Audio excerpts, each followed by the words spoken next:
നമസ്തേ. ഉച്ചവാർത്തയിൽ ആദ്യം നോക്കാം പ്രധാന തലക്കെട്ടുകൾ. കേന്ദ്ര ആഭ്യന്തരമന്ത്രി അമിത്ഷാ കശ്മീരിലേക്ക് 2 ദിവസത്തെ സന്ദർശനത്തിനായി നാളെ എത്തും. ഓപ്പറേഷൻ സിന്ധൂറിന് ശേഷമുള്ള ആദ്യ കശ്മീർ സന്ദർശനം.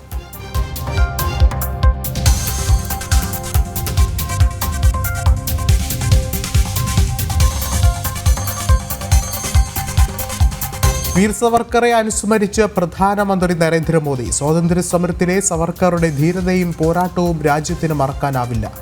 ഇന്ദിരാഗാന്ധി സവർക്കറുടെ പേരിൽ പോസ്റ്റൽ സ്റ്റാമ്പ് ഇറക്കിയ കാര്യം രാഹുൽ ഓർക്കണമെന്ന കേന്ദ്രമന്ത്രി ഗിരിരാജ് സിംഗ്. ഇന്ന് വീർ സവർക്കറുടെ 142ാമത് ജന്മദിനം.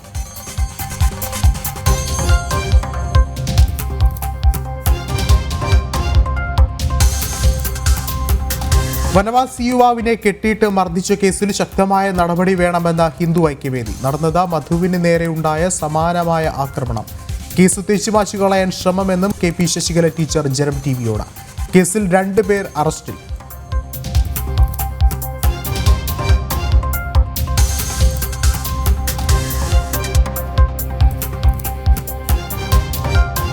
UDFിനെതിരെ ആഞ്ഞടിച്ച PV അൻവർ. കാലുപിടിച്ചപ്പോൾ മുഖത്ത് ചവിട്ടുന്നു. ഇനി ചർച്ച KC വേണുഗോപാലുമായി മാത്രം. സമവായമായില്ലെങ്കിൽ തൃണമൂൽ മത്സരിക്കുമെന്നും അൻവർ.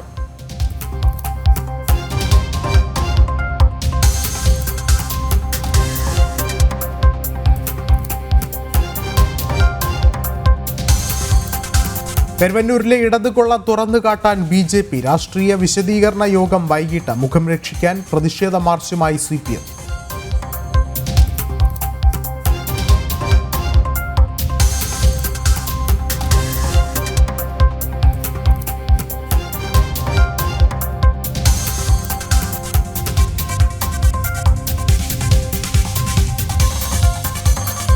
അർബൻ മാവോയിസ്റ്റ് ഭീകരബന്ധങ്ങളിൽ പിടിമുറുക്കി NIA. സിദ്ദിഖാപ്പന്റെ സുഹൃത്ത് റാസിഖ് റഹീം അടക്കം നിരീക്ഷണത്തിൽ. സിമി കേസ് പ്രതിക്ക് PFI നേതാക്കളുമായി അടുത്ത ബന്ധം.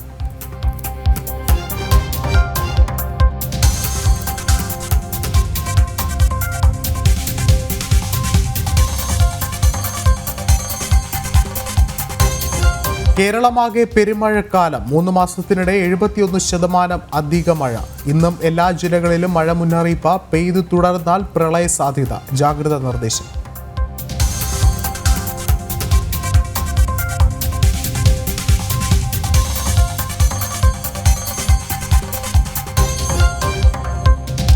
നടൻ കമൽഹാസന്റെ കന്നഡ പരാമർശം വിവാദത്തിൽ. കന്നഡയുടെ ഉത്ഭവം തമിഴ് ഭാഷയിൽ നിന്നെന്ന് താരം. താരത്തിന്റെ പെരുമാറ്റം സംസ്കാരശൂന്യമെന്ന യെഡിയൂരപ്പ. സ്വന്തം മാതൃഭാഷയെ പുകഴ്ത്താൻ മറ്റൊരു ഭാഷയെയും ഇകഴ്ത്തരുതെന്ന് തമിഴ്നാട് BJP.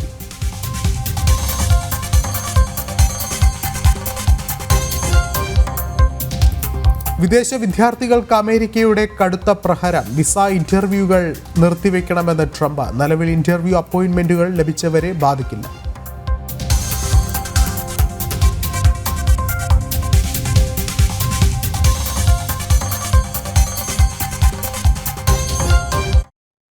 വിശദമായ വാർത്തകളിലേക്ക്. കേന്ദ്ര ആഭ്യന്തരമന്ത്രി അമിത്ഷാ കശ്മീരിലേക്ക്. 2 ദിവസത്തെ സന്ദർശനത്തിനായി അമിത്ഷാ നാളെ ജമ്മു കശ്മീരിലെത്തും.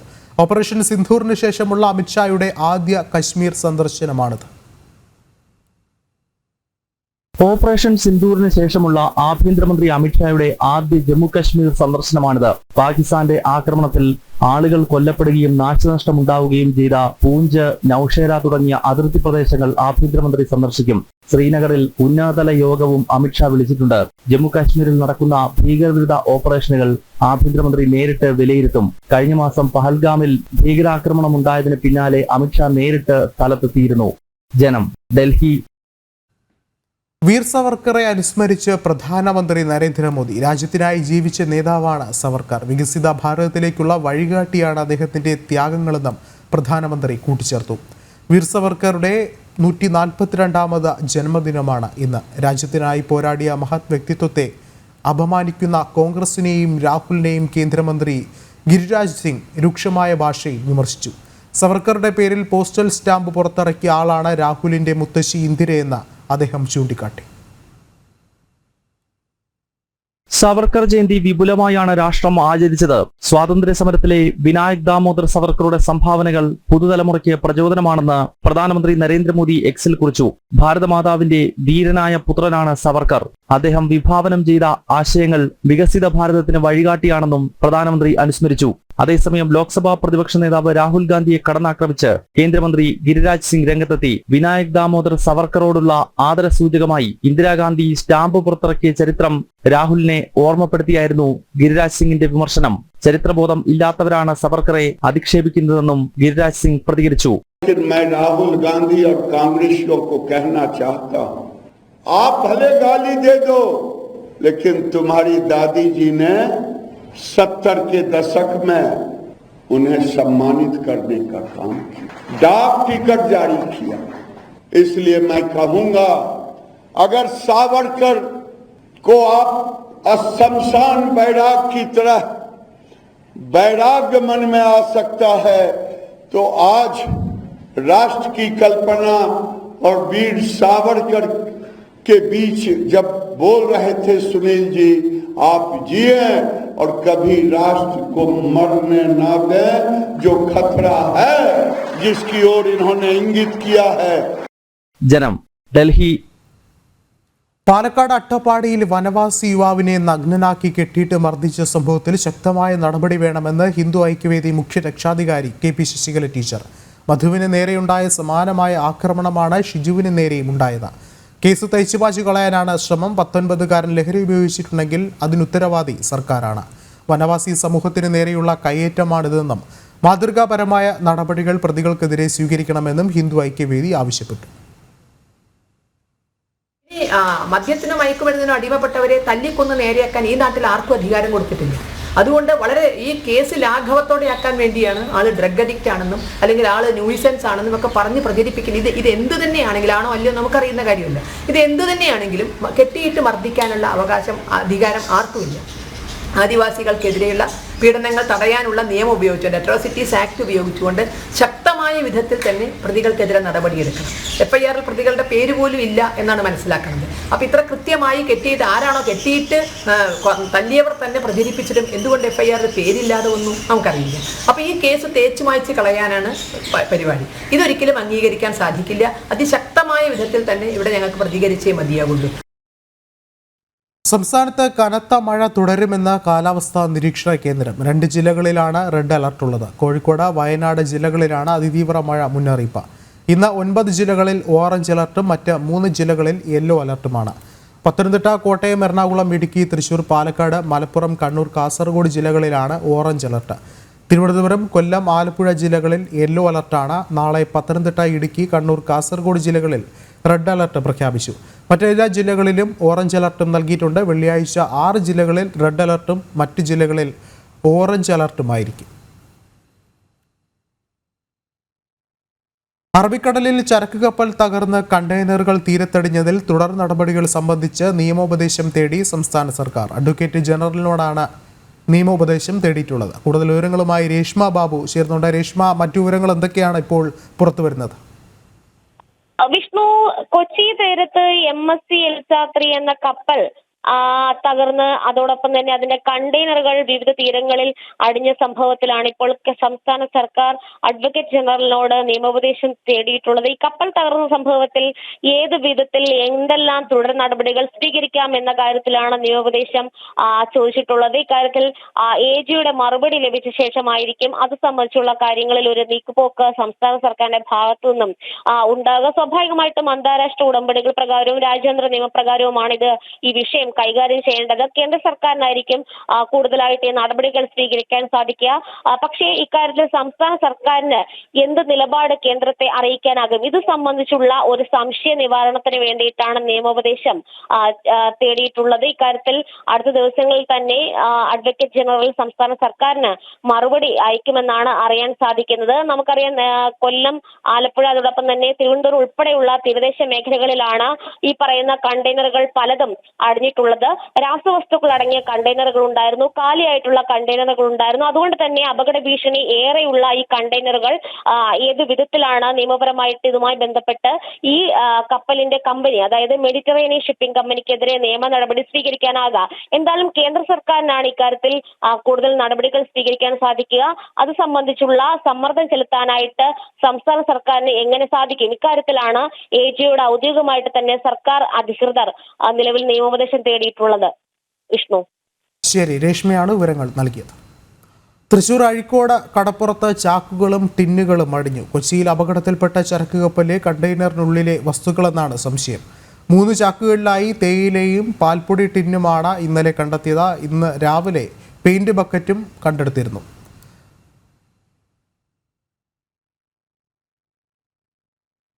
കൊച്ചിയിൽ അപകടത്തിൽപ്പെട്ട ചരക്ക് കപ്പലിൽ നിന്നും വീണ കണ്ടെയ്നറുകളിൽ നിന്നും ലഭിച്ച വസ്തുക്കളെന്നുള്ള ഒരു സംശയമാണ് ഉള്ളത്. ഇതൊക്കെ തന്നെയും ഇന്ന് രാവിലെയാണ് തീരദേശത്ത് നിന്നും ലഭിക്കുന്നത്. അഴീക്കോട് കടപ്പുറത്താണ് ചാക്കുകളും ടിന്നുകളും അടിഞ്ഞത്. കൂടുതൽ വിവരങ്ങളുമായി സാനു കെ സജീവ ചേർന്നിട്ടുണ്ട്. സാനു, ഇത് ആ കപ്പലിലെ കണ്ടെയ്നറിൽ നിന്നും ലഭിച്ചതാണെന്നുള്ളൊരു സ്ഥിരീകരണമുണ്ടോ? എന്താണ് മറ്റു വിവരങ്ങൾ? അഴീക്കോട് കടപ്പുറത്താണ് ഇത്തരത്തില് ചാക്കുകെട്ടുകളും അതേപോലെ തന്നെ ചെറിയ ടിന്നുകൾ അടക്കമുള്ള വസ്തുക്കൾ ഇന്ന് അടിഞ്ഞിരിക്കുന്നത്. കൊച്ചി കടലിൽ അപകടത്തിൽപ്പെട്ട കപ്പലിൽ നിന്നാണോ ഇത്തരത്തിലുള്ള വസ്തുക്കൾ വന്നതെന്നുള്ള ഒരു സംശയമുണ്ട്. ഇന്നും ഇന്നലെയുമായാണ് ഇത്തരത്തിലെ വസ്തുക്കൾ കടലിൽ അടിഞ്ഞിട്ടുള്ളത്. അതിലേക്ക് കടത്തിയത് അടിയുന്ന ഒരു സാഹചര്യം ഉണ്ടായത്. അതായത് ഇത്തരം വസ്തുക്കൾ കണ്ടത് ഉടനെ തന്നെ അവർ പോലീസിനെയൊക്കെ അറിയിക്കുന്നു. അഴീക്കോട് തീരദേശ പോലീസ് അടക്കമെത്തി ഇത് പരിശോധിക്കുന്ന ഒരു സാഹചര്യമുണ്ടായി. എന്നിട്ട് ആ വസ്തുക്കളൊക്കെ പോലീസ് സ്റ്റേഷനിലേക്ക് മാറ്റിയിട്ടുണ്ട്. എന്തായാലും ചാക്കുകെട്ടുകളിലായിട്ടാണ് ഈ വസ്തുക്കൾ അടിഞ്ഞിട്ടുള്ളത്. അതേപോലെ തന്നെ തേയിലയും അതേപോലെ പാൽപ്പൊടി ടിന്നുകളുമാണ് ഇത്തരത്തിൽ കണ്ടെത്തിയിട്ടുള്ളത്. എന്തായാലും അസ്വാഭാവികതയൊന്നും ഇല്ല എന്നാണ് പോലീസ് അറിയിച്ചിട്ടുള്ളത് തൽക്കാലം. ശരി, സാനുവാണ് വിവരങ്ങൾ നൽകിയത്. കൊല്ലം തീരത്തടിഞ്ഞ കണ്ടെയ്നറുകൾ മാറ്റാനുള്ള നടപടിക്രമങ്ങൾ തുടരുന്നു. കസ്റ്റംസിന്റെ അനുമതിയോടെ കണ്ടെയ്നറുകൾ പൊളിച്ചാണ് നീക്കം ചെയ്യുക. 41 കണ്ടെയ്നറുകളാണ് കൊല്ലത്ത് വിവിധ തീരങ്ങളിലായി അടിഞ്ഞത്. മനോജ് തയ്യാറാക്കിയ റിപ്പോർട്ടിലേക്ക്. ഓരോ കണ്ടെയ്നറുകളും കരയോട് അടുപ്പിക്കാൻ സമയമെടുക്കും. അതുതന്നെയാണ് ഇപ്പോഴും തുടർന്നുകൊണ്ടിരിക്കുന്നത്. ക്രെയിൻ ഉപയോഗിച്ച് കണ്ടെയ്നറുകൾ ഇങ്ങനെ ലിഫ്റ്റ് ചെയ്ത് വേണം കരയിലേക്ക് മാറ്റാൻ. അതിനുശേഷമാണ് ഇത് പൊളിച്ചു നീക്കുന്ന പ്രവർത്തനങ്ങളിലേക്ക് പോവുക. എന്തായാലും നിലവിലെ സാഹചര്യത്തിൽ ഗ്യാസ് കട്ടർ ഉപയോഗിക്കുന്നത് ശരിയാവുമെന്ന് ഇവിടെയുള്ള ആരും പറയുന്നില്ല. കാരണം ഒരു കാലാവസ്ഥ അങ്ങനെയാണ്. അതുകൊണ്ട് തന്നെ ഗ്യാസ് കട്ടറിൻ്റെ ഉപയോഗം മാറ്റി മറ്റ് വലിയ ഗ്രൈനറോ അല്ലെങ്കിൽ വലിയ ഹെവി കട്ടറോ ഉപയോഗിച്ച് വേണം ഇത് കട്ട് ചെയ്യാനാണ് അറിയിച്ചിട്ടുള്ളത്. അപ്പോൾ അത്തരത്തിലേക്കുള്ള നടപടിക്രമങ്ങളിലേക്ക് ഇനി ഈ കണ്ടെയ്നറുകളെല്ലാം കരയോട് അടുപ്പിച്ച ശേഷമായിരിക്കും നടക്കുക. ചെറിയഴിക്കലുള്ള കണ്ടെയ്നർ അവിടെ നിന്നും കട്ട് ചെയ്യുന്നു എന്നുള്ള കാര്യം തന്നെയാണ് അറിയിച്ചിട്ടുള്ളത്. അങ്ങനെ ഓരോ കണ്ടെയ്നറുകളായി ഈ ക്രെയിൻ ഉപയോഗിച്ച് തീരത്തോട് അടുപ്പിച്ച ശേഷമാകും ഇങ്ങനെ കട്ട് ചെയ്യുക. കഴിഞ്ഞ ദിവസം നടന്ന യോഗത്തിലും ഇത് പറഞ്ഞിരുന്നു. കസ്റ്റംസിൻ്റെ കസ്റ്റഡിയിലുള്ള ഈ കണ്ടെയ്നറുകൾ പൊളിച്ചു നീക്കുവാനുള്ള അനുമതി തേടിയിരുന്നു. കസ്റ്റംസ് അനുമതി കൊടുത്തതിന് ശേഷം സമയം ആവശ്യപ്പെട്ടിരുന്നു. കാരണം 41 കണ്ടെയ്നറുകൾ ഓരോ കരയിലായും അടിഞ്ഞിട്ടുണ്ട്. അപ്പോൾ ഓരോ കണ്ടെയ്നറും ഇങ്ങനെ കട്ട് ചെയ്ത് കൊണ്ടുപോകണമെങ്കിൽ അതിനുവേണ്ട സമയം ആവശ്യമാണ്. അതുതന്നെയാണ് കമ്പനി നിയോഗിച്ചിട്ടുണ്ടായിരുന്ന ടീം അംഗങ്ങളും അറിയിച്ചിട്ടുണ്ടായിരുന്നത്. എന്തായാലും ഈ നമ്മൾ ദൃശ്യങ്ങൾ കാണുന്ന പല കണ്ടെയ്നറുകളും പുതിയ കണ്ടെയ്നറുകളാണ് എന്നാണ് മനസ്സിലാക്കുന്നത്. ചിലത് കാലിയാണ് എന്നും, അതായത് ഈ വർഷം മാനുഫാക്ചർ ചെയ്ത കണ്ടെയ്നറുകളാണെന്ന് അതിൽ തന്നെ രേഖപ്പെടുത്തിയിട്ടുണ്ട്. അത്തരത്തിലുള്ള കണ്ടെയ്നറുകൾ കാലിയാണെന്ന് മനസ്സിലാക്കുന്നു. എന്തായാലും നിലവിലുള്ള സാഹചര്യത്തിൽ കണ്ടെത്തിയ കണ്ടെയ്നറുകളിൽ രാസപദാർത്ഥത്തിൻ്റെ ഒരു അംശവും ഇല്ല എന്നാണ് മനസ്സിലാക്കുന്നത്. എന്തായാലും ശാസ്ത്രീയ പരിശോധനയൊക്കെ നടക്കുന്നുണ്ട്. അതോടൊപ്പം തന്നെ ഏതെങ്കിലും തരത്തിൽ അങ്ങനെയുള്ള കണ്ടെയ്നറുകൾ അടിയുകയാണെങ്കിൽ ആളുകൾക്ക് നിർദ്ദേശം നൽകിയിട്ടുള്ളത് അതിനടുത്തേക്ക് പോകരുത്, തുടരുത് എന്നുള്ള കർശന നിർദ്ദേശമാണ്. പലയിടത്തും പല പ്രശ്നങ്ങളും ഉണ്ടാകുന്നു. ബീച്ചിലടക്കം ഈ തടികൾ ഒഴുകിയെത്തുമ്പോൾ അവിടെയുള്ളവർ ചേർന്ന് അത് എടുത്തു മാറ്റുന്ന സാഹചര്യമുണ്ടായി. എന്തായാലും കൃത്യമായിട്ടുള്ള നിർദ്ദേശം ജനങ്ങൾക്ക് നൽകുന്നുണ്ട്. എല്ലാവരും സഹകരിക്കണമെന്നാണ് ജില്ലാ ഭരണകൂടം അടക്കം വ്യക്തമാക്കുന്നത്. എന്തായാലും കണ്ടെയ്നറുകൾ നീക്കുന്ന പ്രവർത്തനം ഓരോ ഭാഗത്തും തുടർന്നുകൊണ്ടിരിക്കുകയാണ്. ബിജു പരൂരിനൊപ്പം എം മനോജ്, ജനം, കൊല്ലം. കൊച്ചി തീരത്തിന് സമീപം അറബിക്കടലിൽ മുങ്ങിയ കപ്പലിന്റെ കൂടുതൽ കണ്ടെയ്നറുകൾ തിരുവനന്തപുരം തീരത്തും അടിഞ്ഞു. വിഴിഞ്ഞം തുറമുഖത്തിന് സമീപമാണ് കണ്ടെയ്നർ അടിഞ്ഞത്. തിരമാലകളിൽപ്പെട്ട് തകർന്ന കണ്ടെയ്നറിനുള്ളിലെ പാഴ്സലുകൾ മത്സ്യത്തൊഴിലാളികൾ തീരത്തെത്തിച്ചു. അതേസമയം 500 മീറ്റർ അകലെ മറ്റൊരു കണ്ടെയ്നർ ഒഴുകി നടക്കുന്നുണ്ടെന്നാണ് മത്സ്യത്തൊഴിലാളികൾ പറയുന്നത്.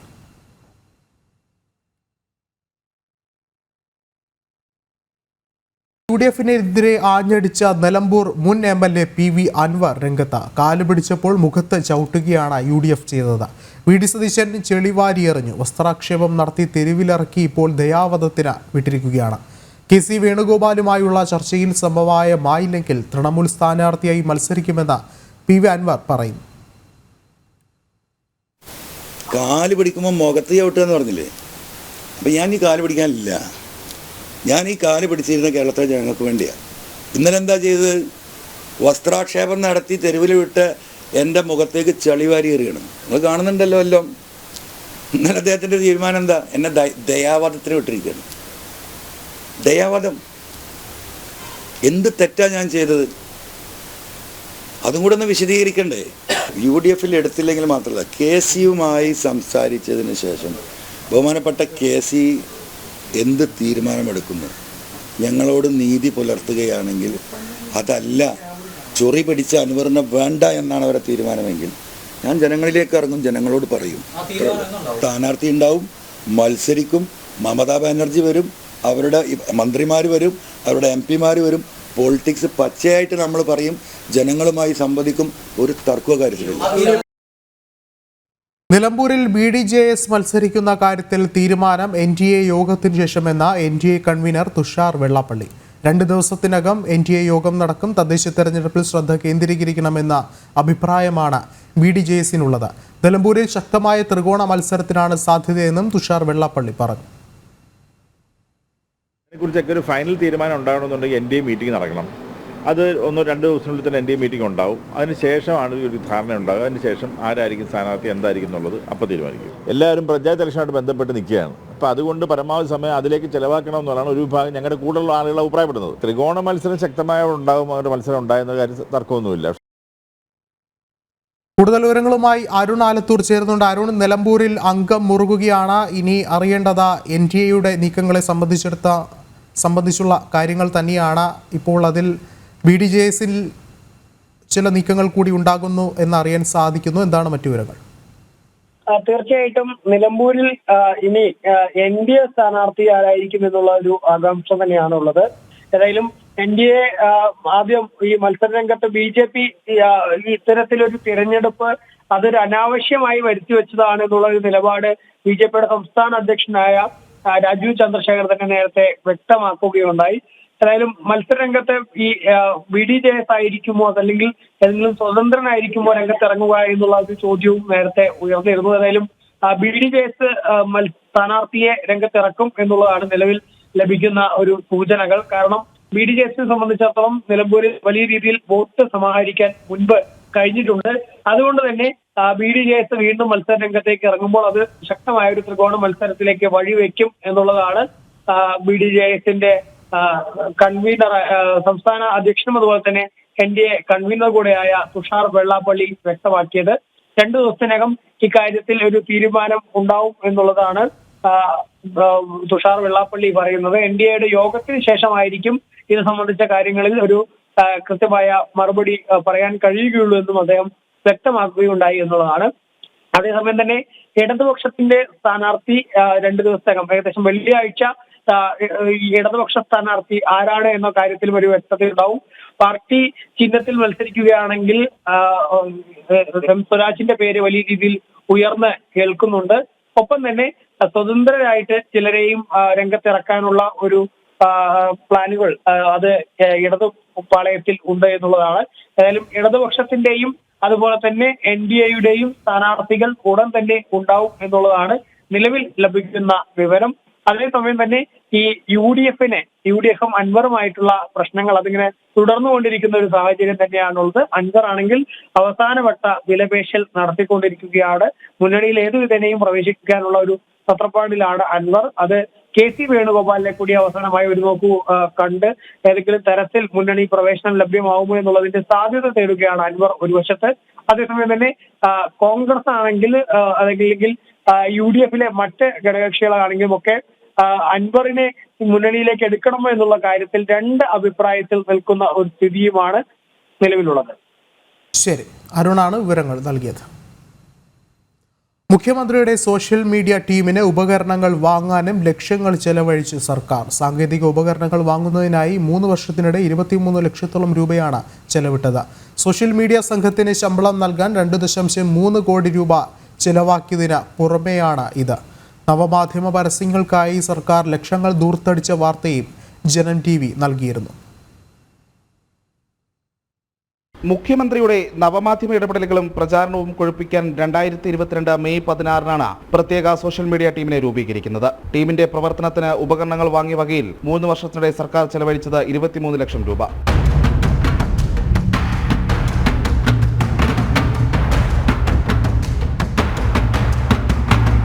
ടീം രൂപീകരിച്ച 2022-23 സാമ്പത്തിക വർഷം 15,96,900 രൂപ, 2024-25 3,96,500, നടപ്പ് സാമ്പത്തിക വർഷം 2,89,377 എന്നിങ്ങനെയാണ് കണക്കുകൾ.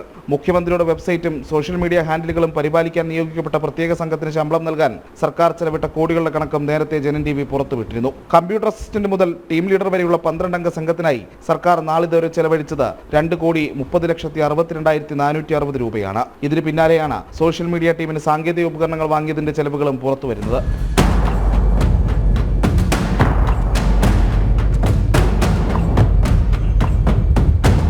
രണ്ടാം പിണറായി സർക്കാർ അധികാരത്തിൽ വന്ന ശേഷം പൊതുസ്ഥലങ്ങളിൽ ഹോർഡിങ്ങുകളിലും മറ്റും പരസ്യം നൽകാൻ 6.5 കോടി രൂപ ചെലവഴിച്ചതും നവമാധ്യമ പരസ്യങ്ങൾക്കും സർക്കാരിനെ പ്രകീർത്തിക്കുന്ന വീഡിയോകൾക്കുമായി 79 ലക്ഷത്തോളം രൂപ ചെലവഴിച്ചതിന്റെ കണക്കുകളും ജനം TV വെളിച്ചത്ത് കൊണ്ടുവന്നിരുന്നു. പ്രജിത് മോഹനൻ, ജനം, തിരുവനന്തപുരം. ചില കമ്മ്യൂണിസ്റ്റുകൾ വൈകിട്ട് ഫേസ്ബുക്കിലാണ് പോരാട്ടം നടത്തുന്നതെന്ന് മുതിർന്ന CPM നേതാവ് G. സുധാകരൻ. താൻ എന്തിനാണ് കമ്മ്യൂണിസ്റ്റായി കടിച്ചു തൂങ്ങുന്നതെന്നാണ് ഈ വിവരദോഷികൾ ചോദിക്കുന്നതെന്നും സുധാകരൻ പരിഹസിച്ചു. CPM സൈബർ പോരാളികളെ വിമർശിച്ചുകൊണ്ടായിരുന്നു സുധാകരന്റെ വാക്കുകൾ. മുതിർന്ന CPM നേതാവ് G. സുധാകരനെതിരെ അമ്പലപ്പുഴ മണ്ഡലത്തിൽ നിന്നടക്കമുള്ള ചില CPM പാർട്ടി അംഗങ്ങളടക്കം സമൂഹ മാധ്യമങ്ങൾ വഴി അധിക്ഷേപ പോസ്റ്റുകൾ പ്രചരിപ്പിച്ചത് നേരത്തെ തന്നെ വിവാദമായിരുന്നു. ഇതിനെതിരെ പോലീസിൽ പരാതി നൽകിയിട്ടും നടപടി ഉണ്ടാവാതിരുന്നതിനെ വിമർശിച്ച് സുധാകരൻ രംഗത്തെത്തിയതിന് പിന്നാലെയാണ് ഇന്നത്തെ ചില കമ്മ്യൂണിസ്റ്റുകൾ വൈകിട്ട് ഫേസ്ബുക്കിലാണ് പോരാട്ടം നടത്തുന്നതെന്ന വിമർശനം ഉന്നയിച്ചത്. ഈ വിവരദോഷികൾ ചോദിക്കുന്നത് ഞാൻ എന്തിനാണ് കമ്മ്യൂണിസ്റ്റായി കടിച്ചു തൂങ്ങി കിടക്കുന്നതെന്നാണെന്നും സുധാകരൻ ചൂണ്ടിക്കാട്ടി. 60 വർഷത്തിലേറെയായി കമ്മ്യൂണിസ്റ്റായി ജീവിക്കുന്ന എന്നോടാണ് ഈ ബാലിശമായ ചോദ്യമെന്നും CPM സൈബർ പോരാളികളെ സുധാകരൻ പരിഹസിച്ചു. ശൂരനാട് സമരനായകൻ CK കുഞ്ഞിരാമന്റെ 21ാം ചരമവാർഷിക ദിനാചരണത്തിൽ സംസാരിക്കുകയായിരുന്നു സുധാകരൻ. ജനം, ആലപ്പുഴ. കരുവന്നൂർ സഹകരണ ബാങ്ക് തട്ടിപ്പിൽ പാർട്ടിയും നേതാക്കളും പ്രതികളായതോടെ മുഖം രക്ഷിക്കാൻ ജനകീയ പ്രതിഷേധ റാലിയുമായി CPM. തൃശൂർ ജില്ലാ കമ്മിറ്റിയുടെ നേതൃത്വത്തിൽ നടത്തിയ പ്രതിഷേധം പോളിറ്റ് ബ്യൂറോ അംഗം A. വിജയരാഘവൻ ഉദ്ഘാടനം ചെയ്തു. ജയിലിനെ പേടിച്ച് കൊടി താഴെ വെച്ച പാർട്ടിയല്ല CPM എന്നായിരുന്നു വിജയരാഘവന്റെ വാക്കുകൾ. അതേസമയം കരുവന്നൂരിലെ ഇടതുകൊള്ള തുറന്നുകാട്ടാൻ BJPയുടെ രാഷ്ട്രീയ വിശദീകരണ യോഗവും ഇന്ന് വൈകുന്നേരം നടക്കും. BJP സംസ്ഥാന ഉപാധ്യക്ഷ ശോഭാ സുരേന്ദ്രൻ യോഗം ഉദ്ഘാടനം ചെയ്യും. ED കുറ്റപത്രം സമർപ്പിച്ച കരുവന്നൂർ കള്ളപ്പണക്കേസിൽ മുൻ മന്ത്രിമാരായ AC മൊയ്തീനും K. രാധാകൃഷ്ണനും കോടതി നോട്ടീസ് അയക്കും. 2ാം ഘട്ട കുറ്റപത്രത്തിലുള്ള 28 പ്രതികളും വിചാരണ കോടതിയായ കലൂർ PMLA കോടതിയിൽ ഹാജരായി ജാമ്യമെടുക്കണം. കേസിൽ ആകെ 83 പ്രതികളാണുള്ളത്. എല്ലാ പ്രതികൾക്കും കുറ്റപത്രത്തിന്റെ പകർപ്പ് പെൻഡ്രൈവിലാക്കി നൽകും. സൂക്ഷ്മ പരിശോധനയ്ക്ക് ശേഷം കോടതി കുറ്റപത്രം ഫയലിൽ സ്വീകരിക്കും. കുറ്റപത്രത്തിന്റെയും അനുബന്ധമായി സമർപ്പിച്ചിട്ടുള്ള രേഖകളുടെയും സൂക്ഷ്മ പരിശോധന പൂർത്തിയാക്കിയ ശേഷമാണ് കോടതി എല്ലാ പ്രതികൾക്കും നേരിട്ട് ഹാജരാകാൻ സമൻസ് നൽകുക. കോടതി നടപടികളുടെ ഭാഗമായി മുഴുവൻ പ്രതികളും ഹാജരാകണം. കേസിലാകെ 83 പ്രതികളാണുള്ളത്. ആദ്യഘട്ട കുറ്റപത്രത്തിൽ സ്ഥാപനങ്ങളടക്കം 55 പ്രതികൾ നേരത്തെ കോടതിയിൽ ഹാജരായി ജാമ്യമെടുത്തിരുന്നു. 2ാം ഘട്ട കുറ്റപത്രത്തിലെ 28 പ്രതികൾ നേരിട്ട് ഹാജരായി ജാമ്യമെടുക്കണം. 2ാം ഘട്ടത്തിലെ പ്രതികൾക്ക് 25,000 പേജ് വരുന്ന ആദ്യഘട്ട കുറ്റപത്രത്തിന്റെ കോപ്പി കൂടി നൽകും. 5,000 പേജുള്ള 2ാം ഘട്ട കുറ്റപത്രത്തിന്റെ കോപ്പികൾ ആദ്യ കുറ്റപത്രത്തിലെ പ്രതികൾക്കും നൽകും. മുൻ മന്ത്രിമാരും മുൻ CPM തൃശൂർ ജില്ലാ സെക്രട്ടറിമാരുമായ AC Moideen, K. Radhakrishnan MP, മുൻ ജില്ലാ സെക്രട്ടറി MM വർഗീസ് എന്നിവരും 2ാം ഘട്ട കുറ്റപത്രത്തിലെ മുഴുവൻ പ്രതികൾക്കുമാണ് വിചാരണ കോടതി വൈകാതെ നേരിട്ട് ഹാജരാകാൻ സമൻസ് നൽകുക. കുറ്റപത്രത്തിന്റെ പകർപ്പ് എല്ലാ പ്രതികൾക്കും പെൻഡ്രൈവിൽ നൽകും. ഡിജിറ്റലായി കുറ്റപത്രം നൽകാനുള്ള അനുമതി കോടതി നേരത്തെ നൽകിയിരുന്നു. ജനം, കൊച്ചി. പൂക്കോട് കേരള വെറ്റിനറി സർവകലാശാലയിലെ ബിരുദ വിദ്യാർത്ഥിയായിരുന്ന J. സിദ്ധാർത്ഥൻ ആത്മഹത്യ ചെയ്ത കേസിലെ പ്രതികളുടെ തുടർ പഠനത്തിൽ ഹൈക്കോടതി ഇന്ന് തീരുമാനമെടുക്കും. 18 വിദ്യാർത്ഥികൾക്ക് പഠനാനുമതി നൽകിയ സിംഗിൾ ബെഞ്ച് നടപടി ചോദ്യം ചെയ്ത സിദ്ധാർത്ഥന്റെ അമ്മ MR ഷീബയാണ് ഹർജി നൽകിയത്. പ്രതികൾക്ക് പ്രവേശനം നൽകിയ സിംഗിൾ ബെഞ്ച് വിധിക്ക് നിലവിൽ ഡിവിഷൻ ബെഞ്ചിന്റെ സ്റ്റേയുണ്ട്. പൂക്കോട് വെറ്ററിനറി സർവകലാശാലയിലെ സിദ്ധാർത്ഥന്റെ മരണവുമായി ബന്ധപ്പെട്ട കേസിലെ പ്രതികൾക്ക് ക്യാമ്പസ് പ്രവേശനം അനുവദിച്ച സിംഗിൾ ബെഞ്ച് ഉത്തരവ് ചോദ്യം ചെയ്താണ് അപ്പീൽ. സിദ്ധാർത്ഥന്റെ അമ്മ MR ഷീബയാണ് ഹർജിക്കാരി. പ്രതികളായ വിദ്യാർത്ഥികൾക്ക് പ്രവേശനം അനുവദിക്കണമെന്ന സിംഗിൾ ബെഞ്ച് ഉത്തരവ് റദ്ദാക്കണമെന്നാണ് ആവശ്യം. നിലവിൽ സിംഗിൾ ബെഞ്ചിന്റെ ഉത്തരവിന് ഡിവിഷൻ ബെഞ്ചിന്റെ സ്റ്റേയുണ്ട്. മണ്ണൂത്തി ക്യാമ്പസിൽ പ്രവേശനത്തിന് അനുമതി നിഷേധിച്ച സർവകലാശാല ഉത്തരവിനെതിരെയായിരുന്നു പ്രതികളായ 18 വിദ്യാർത്ഥികൾ ആദ്യം സിംഗിൾ ബെഞ്ചിനെ സമീപിച്ചത്. തുടർന്ന് സിംഗിൾ ബെഞ്ച് 18 വിദ്യാർത്ഥികൾക്കും മണ്ണൂത്തി ക്യാമ്പസിൽ പ്രവേശനം നൽകാൻ നിർദ്ദേശിച്ചു. വിദ്യാർത്ഥികൾക്ക് പ്രവേശനം നൽകിയ ഉത്തരവ് പുനഃപരിശോധിക്കണമെന്ന സർവകലാശാലയുടെ ആവശ്യം ഹൈക്കോടതി സിംഗിൾ ബെഞ്ച് അംഗീകരിച്ചിരുന്നില്ല.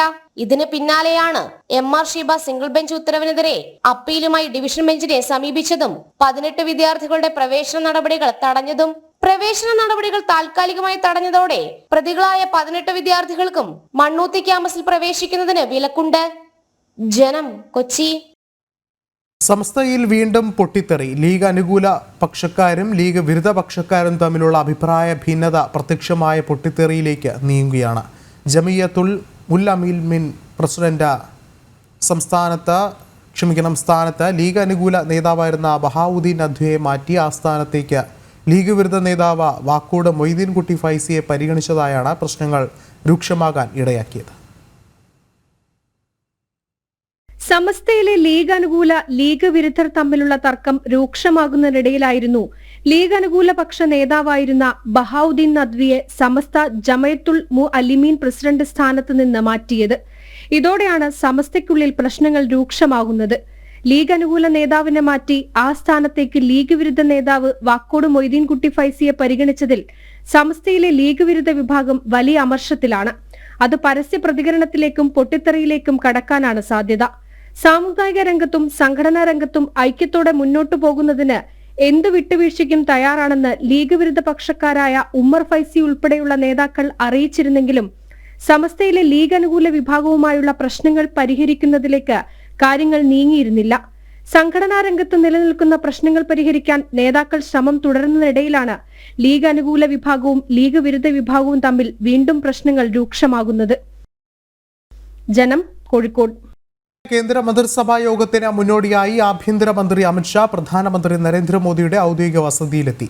പാകിസ്ഥാന് ഭാരതം നൽകിയ കനത്ത പ്രഹരം, ഓപ്പറേഷൻ സിന്ദൂറിന്റെ തുടർ നടപടികളും സർവകക്ഷി സംഘത്തിന്റെ വിദേശ സന്ദർശനം സംബന്ധിച്ച പുരോഗതിയും കേന്ദ്ര മന്ത്രിസഭാ യോഗം വിലയിരുത്തും. പാകിസ്ഥാനെതിരെ നയതന്ത്ര തലത്തിൽ സ്വീകരിച്ച നടപടികളുടെ തുടർ നീക്കങ്ങളും യോഗത്തിൽ ചർച്ചയാകുമെന്നാണ് സൂചന.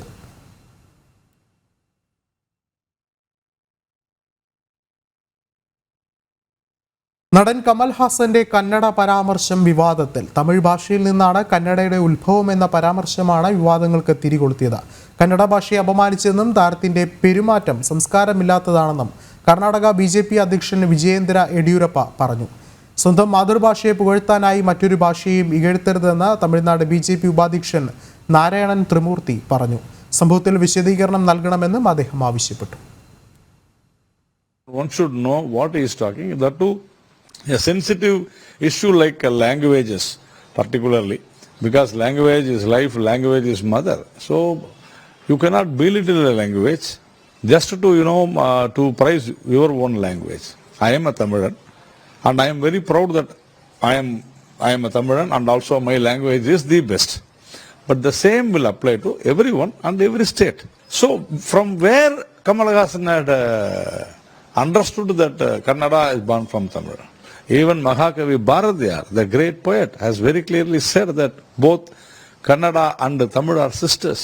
Now he is trying to bring in, parent relationship. I don't know from where he did. A celebrity like Kamal Haasan, a person who should be more responsible because of his stature in society, I think he should utter words very carefully. വിദേശ വിദ്യാർത്ഥികൾക്ക് വിദ്യാഭ്യാസ വിസകൾ നൽകുന്നതിനായുള്ള നടപടിക്രമങ്ങൾ താൽക്കാലികമായി നിർത്തി Trump ഭരണകൂടം. വിവിധ രാജ്യങ്ങളിലെ എംബസികൾ വഴി നടക്കുന്ന വിദ്യാർത്ഥി വിസകൾക്കായുള്ള അഭിമുഖങ്ങൾ നിർത്തിവെക്കാൻ മാർക്കോ റൂബിയോ നിർദ്ദേശം നൽകി. ദേശീയ സുരക്ഷയും അമേരിക്കയിലെ ക്യാമ്പസുകളിലെ പ്രതിഷേധങ്ങൾ നിയന്ത്രിക്കുന്നതിന്റെയും ഭാഗമായാണ് നടപടി. വിവിധ രാജ്യങ്ങളിൽ എംബസി വഴി നടക്കുന്ന വിസ അഭിമുഖങ്ങളാണ് നിർത്തിവെക്കാൻ നിർദ്ദേശം നൽകിയിരിക്കുന്നത്. US state secretary Marco Rubio ആണ് നിർദ്ദേശം പുറപ്പെടുവിച്ചത്. വിസ നേടി അമേരിക്കയിലെത്തുന്ന വിദ്യാർത്ഥികൾ രാഷ്ട്രവിരുദ്ധ പ്രവർത്തനങ്ങളിൽ ഏർപ്പെടുന്നത് തടയുന്നതിന്റെ ഭാഗമായി കൂടിയാണ് നടപടി. താൽക്കാലികമായി വിസ നടപടികൾ നിർത്തിവെക്കാനാണ് നിർദ്ദേശം. അമേരിക്കയിലെത്തുന്ന വിദ്യാർത്ഥികളുടെ സാമൂഹ്യ പശ്ചാത്തലം കർശനമായും പരിശോധിക്കാനാണ് തീരുമാനം. വിസയ്ക്കായി അപേക്ഷ നൽകിയ വിദേശ വിദ്യാർത്ഥികളുടെ സമൂഹമാധ്യമ അക്കൗണ്ട് ഉൾപ്പെടെ നിരീക്ഷണത്തിന് വിധേയമാക്കും. ഇസ്രായേൽ വിരുദ്ധ പ്രതിഷേധങ്ങൾ ഉൾപ്പെടെ US ക്യാമ്പസുകളിൽ വ്യാപകമാകുന്ന സാഹചര്യത്തിലാണ് നടപടി. അമേരിക്കയിൽ വിദേശ വിദ്യാർത്ഥികൾ എത്തുന്നത് പഠിക്കാനാണ്, പ്രക്ഷോഭങ്ങൾ സംഘടിപ്പിക്കാനല്ലെന്നും മാർക്കോ റൂബിയോ മുന്നറിയിപ്പ് നേരത്തെ നൽകിയിരുന്നു. അമേരിക്കയിലെ പൗരന്മാർക്ക് ലഭിക്കുന്ന അവകാശങ്ങൾ വിദേശ വിദ്യാർത്ഥികൾക്ക് ഉണ്ടാകില്ലെന്നും അന്ന് അദ്ദേഹം കൂട്ടിച്ചേർത്തു.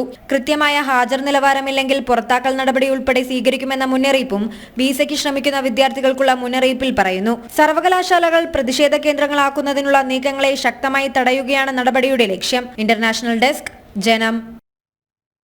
അർബൻ മാവോയിസ്റ്റ് നിരോധിത ഭീകര ഗ്രൂപ്പ് ബന്ധങ്ങളിൽ കൂടുതൽ പേരെ നിരീക്ഷിച്ച NIA ഭീകരവാദ കേസുകളിൽ ജയിൽവാസം അനുഭവിച്ചവരെ മഹത്വവൽക്കരിച്ചുകൊണ്ടുള്ള പ്രചാരണങ്ങൾക്ക് നേതൃത്വം കൊടുക്കുന്നതിൽ UAPA കേസുകളിൽ പ്രതികളായിരുന്നവരും ഉണ്ടെന്നാണ് കണ്ടെത്തൽ. ഇതിനിടെ പാലക്കാട് A. ശ്രീനിവാസൻ വധക്കേസിലെ മുഖ്യകണ്ണി ഷംനാദിനെ വിശദമായി ചോദ്യം ചെയ്യാൻ വീണ്ടും NIA കസ്റ്റഡിയിൽ വാങ്ങിയിട്ടുണ്ട്. രാജ്യവിരുദ്ധ പ്രചാരണങ്ങളിൽ അർബൻ മാവോയിസ്റ്റ് റജ സംസിദ്ദിഖ് അറസ്റ്റിലായതിന് പിന്നാലെയാണ് നിരോധിത ഭീകരവാദ സംഘടനയായ PFIയുടെ ആശയ പ്രചാരണങ്ങൾ തുടരുകയും അർബൻ മാവോയിസ്റ്റ് പ്രവർത്തനങ്ങളിൽ സജീവമായിരിക്കുകയും ചെയ്യുന്ന നിരവധി പേരെ നിരീക്ഷണത്തിലാക്കിയത്. UAPA കേസിൽ ജയിലിലായിരുന്ന സിദ്ദിഖാപ്പന്റെ സുഹൃത്ത് റാസിഖ് റഹീം അടക്കം നിരീക്ഷണത്തിലാണ്. UAPA തടവുകാരെ മഹത്വവൽക്കരിച്ച് തടവറക്കാലം എന്ന പുസ്തകം റാസിഖ് പ്രസിദ്ധീകരിച്ചിരുന്നു. പാനായിക്കുളം സിമി കേസിൽ പ്രതിയായിരുന്ന റാസിഖ് റഹീമിന് PFIയുടെ നേതാക്കളുമായും അടുത്ത ബന്ധമാണുള്ളത്. റാസിഖ് റഹീം തന്നെ താൻ NIA നിരീക്ഷണത്തിലാണെന്ന് വ്യക്തമാക്കുന്ന സൂചനയുള്ള സമൂഹ മാധ്യമ പോസ്റ്റ് ഇട്ടിരുന്നു. ഇതിനിടെ RSS പ്രവർത്തകൻ A. ശ്രീനിവാസനെ വെട്ടിക്കൊലപ്പെടുത്തിയ 6 അംഗ സംഘത്തിൽ ഉൾപ്പെട്ട മഞ്ചേരി സ്വദേശി ഷംനാദിനെ വീണ്ടും 4 ദിവസത്തെ കസ്റ്റഡിയിൽ വിശദമായി ചോദ്യം ചെയ്യാൻ NIA ഒരുങ്ങുകയാണ്. 4 ദിവസത്തെ കസ്റ്റഡിയിലാണ് NIAക്ക് പ്രതിയെ ലഭിച്ചിരിക്കുന്നത്. ഏപ്രിലിൽ 7 ദിവസത്തെ കസ്റ്റഡിയിൽ ചോദ്യം ചെയ്തിരുന്നു. ജനം, കൊച്ചി. ആലപ്പുഴ ഹൈബ്രിഡ് കഞ്ചാവ് കേസിൽ തസ്ലീമ സുൽത്താനെ ഒന്നാം പ്രതിയാക്കി എക്സൈസ് സംഘം കുറ്റപത്രം സമർപ്പിച്ചു. കുറ്റപത്രത്തിൽ സിനിമാ താരങ്ങൾക്ക് ക്ലീൻ ചിറ്റ്, നടൻ ശ്രീനാഥ് ഭാസി പ്രധാന സാക്ഷി മാത്രം.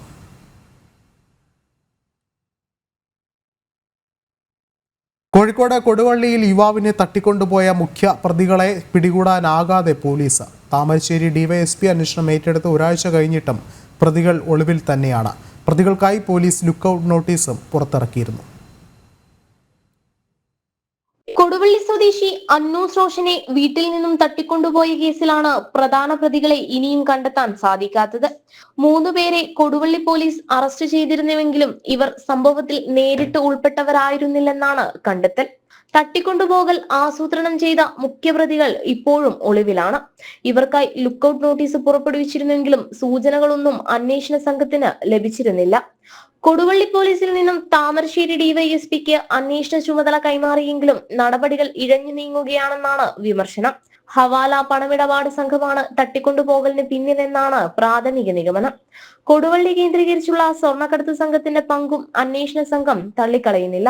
അന്നൂസിനെ മലപ്പുറത്ത് ഉപേക്ഷിച്ചു കടന്നുകളഞ്ഞ സംഘത്തിനായി പോലീസ് അന്വേഷണം വ്യാപിപ്പിച്ചെങ്കിലും കണ്ടെത്താനായിരുന്നില്ല. തട്ടിക്കൊണ്ടുപോകലിന് പിന്നിൽ കൂടുതൽ പേർ ഉൾപ്പെട്ടിട്ടുണ്ടെന്നാണ് പോലീസിന്റെ നിഗമനം. 2 മാസത്തിനിടെ കൊടുവള്ളി കേന്ദ്രീകരിച്ച് 2 കേസുകളാണ് ഇതിനകം രജിസ്റ്റർ ചെയ്തിരിക്കുന്നത്. ജനം, കോഴിക്കോട്. കൊച്ചി എടപ്പള്ളിയിൽ നിന്നും 13കാരനെ കാണാതായ സംഭവത്തിൽ വൻ വഴിത്തിരിവ്. കുട്ടിയെ കണ്ടെത്തിയെന്ന് വിളിച്ചു പറഞ്ഞയാളെ പോലീസ് കസ്റ്റഡിയിലെടുത്തു. കൈനോട്ടക്കാരൻ ശശികുമാറിനെതിരെ പോക്സോ ചുമത്തി കേസെടുത്തു. കുട്ടി തൊടുപുഴയിൽ എത്തിയത് മുതൽ ശശികുമാർ എന്നയാളുടെ ഒപ്പമായിരുന്നു. തുടർന്ന് ഇയാളുടെ വീട്ടിലേക്ക് കുട്ടിയെ എത്തിച്ച് പരിക്കേൽപ്പിക്കാൻ ശ്രമിച്ചു. ഇതിന്റെ അടിസ്ഥാനത്തിൽ പോക്സോ വകുപ്പിലെ 7-8 വകുപ്പുകൾ പ്രകാരമാണ് കേസെടുത്തിട്ടുള്ളത്. പ്രതി തന്നെയാണ് കുട്ടി തനിക്കൊപ്പമുണ്ടെന്ന് മാതാപിതാക്കളെ വിളിച്ച് അറിയിച്ചത്. തുടർന്നാണ് പോലീസും കുട്ടിയുടെ പിതാവും തൊടുപുഴ ബസ് സ്റ്റാൻഡിലെത്തുന്നത്. പ്രതിയെ എളമക്കര പോലീസിന് ഇപ്പോൾ കൈമാറിയിട്ടുണ്ട്.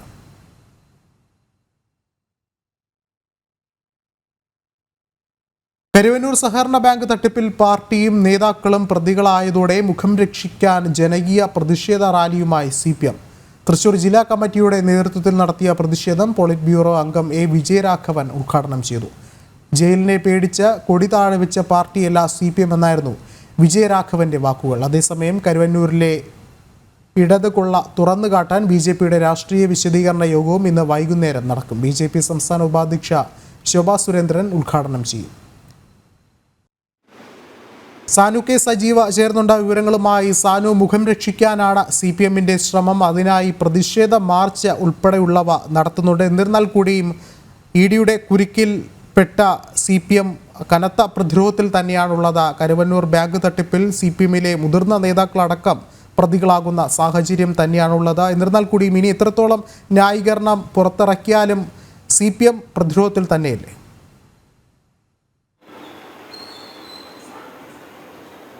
വിഷ്ണു, തീർച്ചയായിട്ടും കരുവന്നൂർ സഹകരണ ബാങ്ക് തട്ടിപ്പുമായി ബന്ധപ്പെട്ടുകൊണ്ട് EDയുടെ രണ്ടാം ഘട്ട കുറ്റപത്രം കൊടുത്തതിന് പിന്നാലെ സമാനതകളില്ലാത്ത പ്രതിസന്ധിയിലേക്ക് CPIM മാറി എന്ന് തന്നെ വേണം കരുതാനായിട്ട്. അല്ലെങ്കിൽ അത്തരത്തിലൊരു മാറ്റം ഉണ്ടായതിനെ തുടർന്നാണ് പ്രതിരോധത്തിന്റെ മാർഗത്തിലേക്ക് പാർട്ടി മാറിയിരിക്കുന്നത്. എന്തായാലും ഇന്ന് CPMന്റെ ജില്ലാ കമ്മിറ്റിയുടെ നേതൃത്വത്തിൽ ഒരു പ്രതിരോധ റാലി തൃശ്ശൂരിൽ സംഘടിപ്പിച്ചിരുന്നു. CPMന്റെ സമുന്നതനായിട്ടുള്ള നേതാവായിട്ടുള്ള എ വിജയരാഘവൻ തന്നെ, തലമുതിർന്ന നേതാവായിട്ടുള്ള എ വിജയരാഘവൻ തന്നെ ഈ പരിപാടിയിൽ പങ്കെടുക്കുന്ന അല്ലെങ്കിൽ ആ അണികൾക്ക് ആവേശം നൽകുന്ന പ്രസംഗമൊക്കെ ആയിട്ട് എ വിജയരാഘവൻ തന്നെ രംഗത്തേക്ക് ഇറങ്ങുന്ന ഒരു സാഹചര്യം ഉണ്ടായിരുന്നു. എന്തായാലും ഈ പാർട്ടി തന്നെ ഈ സംഭവവുമായി ബന്ധപ്പെട്ട് പാർട്ടി തന്നെ ഈ കേസിലെ പ്രതിയാവുന്ന ഒരു സാഹചര്യം ഉണ്ടായതോടുകൂടിയാണ് CPM പല്ലും നഖവും ഉപയോഗിച്ചുകൊണ്ട് പ്രതിരോധം തീർക്കുന്നതിന് വേണ്ടിയിട്ട് ഈ അണികളെ അടക്കം ഈ തെരുവിലേക്ക് ഇറക്കുന്ന ഒരു സാഹചര്യം ഉണ്ടായിട്ടുള്ളത്. എന്തായാലും ഇന്ന് നടത്തിയിട്ടുള്ള പ്രസംഗത്തിൽ തന്നെ പാർട്ടിക്ക് ഇതിൽ യാതൊരു പങ്കുമില്ല, പാർട്ടി ഇതൊന്നും ചെയ്തിട്ടില്ല, സാധാരണക്കാരായിട്ടുള്ളവരുടെ പണം സാധാരണക്കാരിലേക്ക് തന്നെ ഈ സഹകരണ സംഘങ്ങൾ വഴി തിരിച്ചു കൊടുക്കുന്നതിന്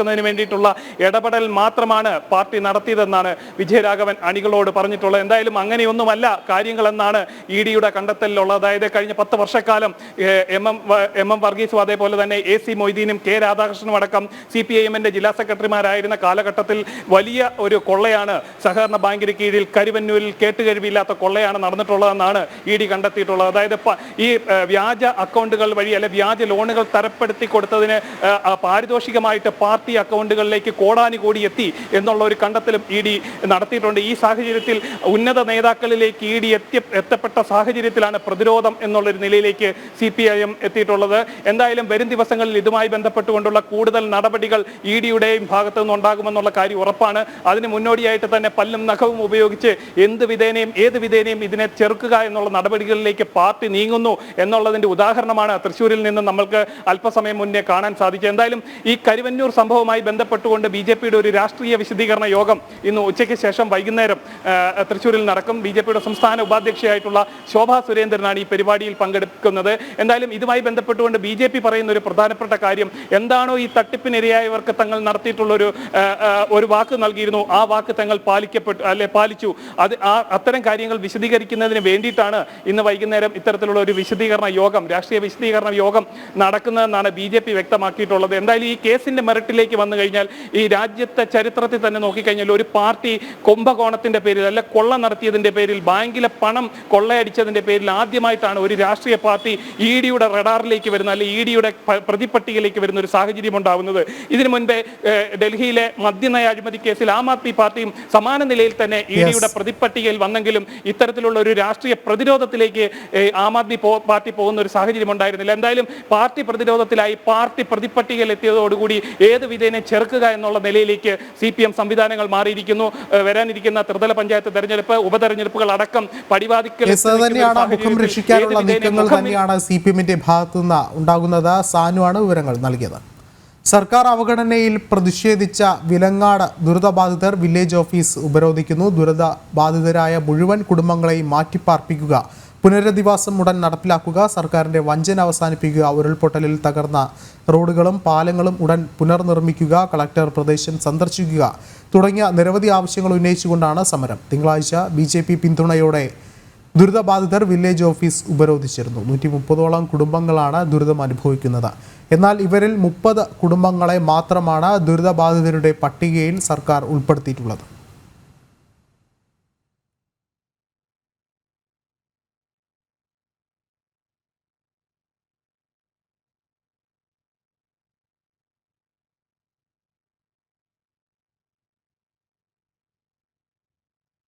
ഭക്തർ കഷ്ടപ്പെട്ട് നല്ല രീതിയിൽ കൊണ്ടുപോകുന്ന ക്ഷേത്രങ്ങൾ പിടിച്ചെടുത്താണ് ദേവസ്വം ബോർഡ് ലാഭത്തിലാക്കാൻ ശ്രമിക്കുന്നതെന്ന് ഹിന്ദു ഐക്യവേദി സംസ്ഥാന വർക്കിംഗ് പ്രസിഡന്റ് വത്സൻ തില്ലങ്കേരി പറഞ്ഞു. ഇതിനായി ടെമ്പിൾ ക്യാച്ചിംഗ് എക്സ്പോർട്സ് എന്ന സംഭവം തന്നെയുണ്ട്. ഉദ്ദിഷ്ടകാര്യത്തിന് ഉപകാരസ്മരണ എന്ന രീതിയിലാണ് പല സ്ഥാനമാനങ്ങളും നൽകുന്നത്. ദേവസ്വം ബോർഡ് നഷ്ടത്തിലാണെങ്കിലും ജീവനക്കാരെ നിയമിക്കുന്നതിൽ യാതൊരു പിശുക്കുമില്ലെന്നും വത്സൻ തില്ലങ്കേരി കൂട്ടിച്ചേർത്തു.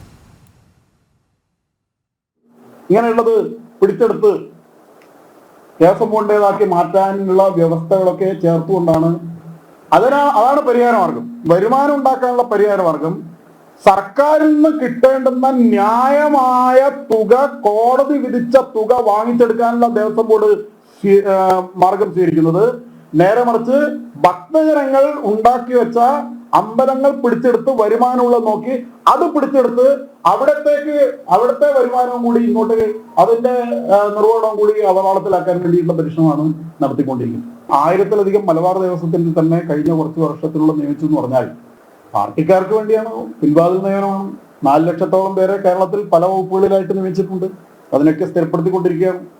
അങ്ങനെ കിട്ടിയ ഭരണത്തെ പാർട്ടിക്കാരെയും പാർട്ടിക്ക് വേണ്ടി ഗുണ്ടപ്പണി ചെയ്യുന്നവരെയും പാർട്ടി പ്രവർത്തനം നടത്തുന്നവരെയും തീറ്റിപ്പോറ്റാൻ വേണ്ടിയിട്ടാണ് ഇത്തരം സ്ഥാപനങ്ങളെയും ബോർഡുകളെയും എല്ലാം ഉപയോഗപ്പെടുത്തുന്നത് എന്നുള്ളത് തന്നെ മികച്ച ഉദാഹരണമായിട്ട് ദേവസ്വം ബോർഡുകളെയും. സേവാഭാരതിയും കെ ചിറ്റിലപ്പള്ളി ഫൗണ്ടേഷനും ചേർന്ന് തൃക്കരിപ്പൂര തെക്കുംപാട TV ഭാസ്കരന്റെ കുടുംബത്തിനായി നിർമ്മിച്ച വീടിന്റെ സമർപ്പണം നടന്നു. സേവാഭാരതി സംസ്ഥാന സെക്രട്ടറി കെ സുരേഷ് കുമാറാണ് സമർപ്പണം നിർവഹിച്ചത്. RSS കണ്ണൂർ വിഭാഗ വ്യവസ്ഥാ പ്രമുഖ പി സജീവൻ മാസ്റ്റർ മംഗളപത്ര സമർപ്പണവും സേവാ സന്ദേശവും നൽകി. സേവാഭാരതി കാസർഗോഡ് ജില്ലാ secretary AK Sangeetha Vijayan, Sree Ramavilyam Kazhakam president VV Raghavan master, Thiruvambadi ക്ഷേത്ര പ്രസിഡന്റ് PC രാധാകൃഷ്ണൻ തുടങ്ങിയവർ സന്നിഹിതരായിരുന്നു.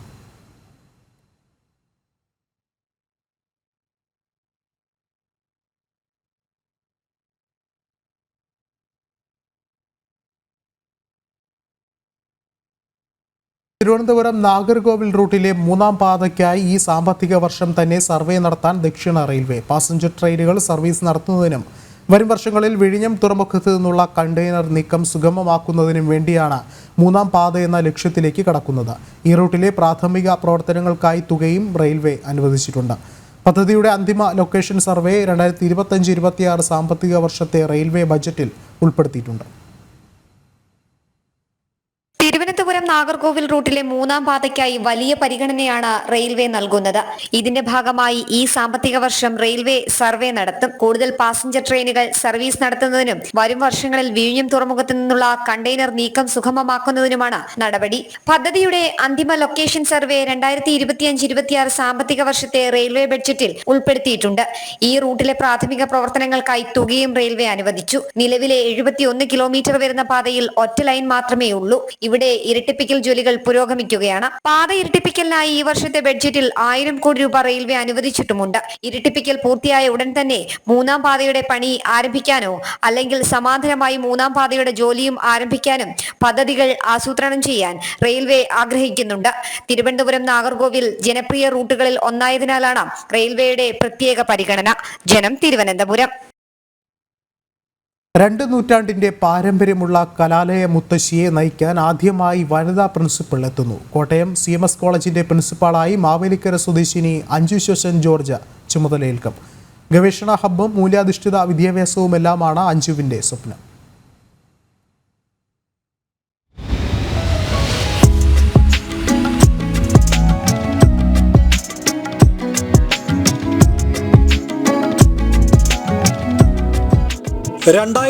ലാണ് കോട്ടയം CMS കോളേജിലേക്ക് അഞ്ജു ശോശൻ ജോർജ് എത്തുന്നത്. പ്രശസ്തമായ ഇംഗ്ലീഷ് ഡിപ്പാർട്ട്മെന്റിൽ അധ്യാപികയായി. പഠിച്ചിറങ്ങിയ വിദ്യാർത്ഥികൾ എന്നും മനസ്സിൽ സൂക്ഷിക്കുന്ന പ്രിയപ്പെട്ട അധ്യാപികയായി മാറി. പിന്നീടവർ കഴിഞ്ഞ വർഷം പ്രിൻസിപ്പൽ ഇൻചാർജായി ചുമതല വഹിച്ചിരുന്നു. ഇപ്പോൾ പ്രിൻസിപ്പലായി നിയമനം. CMS കോളേജിന്റെ 207 വർഷത്തെ പ്രൗഢമായ ചരിത്രത്തിലെ ആദ്യ വനിതാ പ്രിൻസിപ്പൽ എന്ന നാഴികക്കല്ലിലാണ് അഞ്ജു ശോശൻ ജോർജ് എന്ന പേര് എഴുതപ്പെട്ടത്. ഇത് തനിക്കായി അവസരം നീക്കിവെച്ച ദൈവകൃപയെന്ന് Anju. Everything has a time, and it all happens in God's time. I would want to believe in that. ഇത് പല മാറ്റങ്ങളുടെ ഒരു സമയം. ആ മാറ്റങ്ങൾ ഇവിടെയും റിഫ്ലക്റ്റ് ചെയ്തു. And it was time. അക്കാദമിക തലത്തിൽ പുതിയ നേട്ടങ്ങളിലേക്ക് കലാലയ മുത്തശ്ശിയെ എത്തിക്കണം. ഒരു ഗവേഷണ ഹബ്ബാക്കി മാറ്റണം. മാത്രമല്ല, ലഹരിയും അക്രമവും നിറഞ്ഞ സമൂഹത്തിൽ മൂല്യാധിഷ്ഠിത വിദ്യാഭ്യാസത്തിന് പ്രാധാന്യം നൽകണം. ഇവയെല്ലാമാണ് അഞ്ജു ശോഷൻ ജോർജിന്റെ പദ്ധതികൾ, സ്വപ്നങ്ങൾ. We need to come together. ഒരു ഇൻ്റഗ്രേറ്റഡ് റിസർച്ച് ഹബ്ബായിട്ട് കോളേജിനെ കൊണ്ടുവരിക over the couple of years എന്നുള്ളതാണ് my long term vision. And I M hoping things will work towards that. ഏറ്റവും കൂടുതൽ ഇന്നത്തെ ത്രെറ്റ് എന്ന് പറയുന്നത് ഡ്രഗ്സ് ആണ്. അതിൽ നിന്ന് പോസിറ്റീവ് എൻഗേജ്മെൻറ്റ് സ്റ്റുഡൻസിന് കൊടുക്കുക, അത് നമുക്ക് പോസിബിളായി. ഈ വർഷവും അതേപോലെ തന്നെ ക്ലബ്സിനെ സ്ട്രെങ്തൻ ചെയ്യുക എന്നുള്ളതാണ്. And I M hoping through that will be able to change students into a better phase. Madras Christian കോളേജിൽ നിന്ന് ബിരുദവും സ്റ്റെല്ല മാരീസ് കോളേജിൽ നിന്ന് ബിരുദാനന്തര ബിരുദവും പൂർത്തിയാക്കിയ പ്രൊഫസർ അഞ്ജു മധുരൈ കാമരാജ് സർവകലാശാലയിൽ നിന്ന് എംഫിലും കേരള സർവകലാശാലയിൽ നിന്ന് PhDയും നേടിയിട്ടുണ്ട്. വൈകല്യ പഠനങ്ങളിലും ഫിക്ഷനിലുമാണ് വൈദഗ്ധ്യം. ജനം, കോട്ടയം. കേരള സർവകലാശാലയിലെ CPM അധ്യാപക സംഘടനാ നേതാവ് S നസീബിന്റെ അസോസിയേറ്റ് പ്രൊഫസർ സ്ഥാനക്കയറ്റം റദ്ദാക്കി ഗവർണർ. സ്ഥാനക്കയറ്റം UGC ചട്ടങ്ങൾക്ക് വിരുദ്ധമെന്നും കണ്ടെത്തി. അസോസിയേറ്റ് പ്രൊഫസർ തസ്തികയ്ക്ക് സമാനമായ ശമ്പളത്തോടുകൂടിയ മുൻകാല അധ്യാപന പരിചയം മാത്രമേ സ്ഥാനക്കയറ്റമായി കണക്കാക്കാൻ പാടുള്ളൂ എന്നാണ് വ്യവസ്ഥ. കേരള സർവകലാശാല CPM അധ്യാപക സംഘടനാ നേതാവും സിൻഡിക്കേറ്റ് അംഗവുമായ S നസീബിന് കരാർ നിയമന കാലാവധി കൂടി കണക്കിലെടുത്ത് അസോസിയേറ്റ് പ്രൊഫസറായി നിയമനം നൽകിയ സിൻഡിക്കേറ്റ് തീരുമാനമാണ് ഗവർണർ റദ്ദാക്കിയത്. നിയമനം നൽകിയത് സംബന്ധിച്ച് ഗവർണർ യൂണിവേഴ്സിറ്റിക്ക് നൽകിയ കാരണം വിശദീകരിക്കൽ നോട്ടീസ് ചർച്ച ചെയ്യാൻ ഈ മാസം 5-ന് ചേർന്ന സിൻഡിക്കേറ്റിന്റെ പ്രത്യേക യോഗം സിൻഡിക്കേറ്റ് അംഗത്തിന് പ്രൊമോഷൻ നൽകാനുള്ള തീരുമാനം പുനഃപരിശോധിക്കേണ്ടതില്ലെന്നും ഗവർണറുടെ കാരണം കാണിക്കൽ നോട്ടീസ് തള്ളിക്കളയുവാനും തീരുമാനിച്ചിരുന്നു. VC-യുടെയും പ്രതിപക്ഷ സിൻഡിക്കേറ്റ് അംഗങ്ങളുടെയും എതിർപ്പ് അവഗണിച്ചാണ് ഗവർണറുടെ വിശദീകരണ നോട്ടീസ് തള്ളിയത്. UGC വ്യവസ്ഥയ്ക്ക് വിരുദ്ധമായി കരാർ നിയമന കാലയളവ് പ്രൊമോഷനുള്ള അധ്യാപന പരിചയത്തിന് അംഗീകരിച്ചാൽ നിരവധി അധ്യാപകരുടെ പ്രൊമോഷനുകൾ മുൻകാല പ്രാബല്യത്തോടെ പുനഃപരിശോധിക്കേണ്ടി വരുമെന്ന് VC ഡോക്ടർ മോഹൻ കുന്നുമേൽ ചൂണ്ടിക്കാട്ടിയിരുന്നു. അസിസ്റ്റന്റ് പ്രൊഫസർ തസ്തികയ്ക്ക് സമാനമായ ശമ്പളത്തോടു കൂടിയ മുൻകാല അധ്യാപന പരിചയം മാത്രമേ പ്രൊമോഷന് കണക്കാക്കാൻ പാടുള്ളൂ എന്നാണ് വ്യവസ്ഥ. അസിസ്റ്റന്റ് പ്രൊഫസറുടെ ശമ്പളത്തെക്കാൾ കുറഞ്ഞ വേതനത്തിലാണ് സംസ്കൃത സർവകലാശാലയിൽ നസീബിന് താൽക്കാലിക നിയമനം നൽകിയിരുന്നത്.